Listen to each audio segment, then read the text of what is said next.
Hello hi, welcome to Kalpavriksha.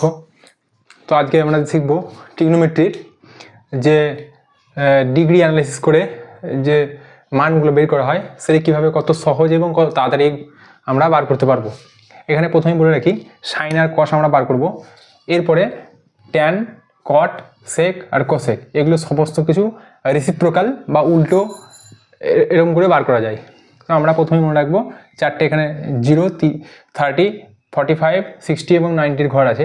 এই প্রত্যেকটা ঘরে আমরা ভাগ করব 0 divided by 4, 1 divided by 4, 2 divided by 4, 3 divided by 4, 4 divided by 4, এরকমভাবে আমরা রুট ওভার করে বার করব। তো 0 ডিভাইডেড বাই 4 এটা যদি হয় তাহলে 0 সঙ্গে 0 থেকে 4 বাদ দিলে কত হবে? 0ই হবে। তাহলে এটা সাইন 0 ডিগ্রি মান 0। সাইন 30 ডিগ্রি, সাইন 30 ডিগ্রি মান হচ্ছে কত? 1/4 রুট ওভার আছে, তাহলে 1/2 হবে। 2/4 তার মানে এখানে 2, 1/√2 হবে এখানে অ্যান্সার।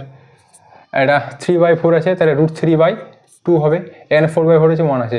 আর সাইনের উল্টো হবে, এদিক থেকে এদিকে আসবে, তাহলে 1টা হবে এখানে, √3/2টা হবে, সরি √3/2 আর এখানে হচ্ছে 1/√2 যেরকম ছিল সেরকম, এখানে হাফ আর এখানে 0।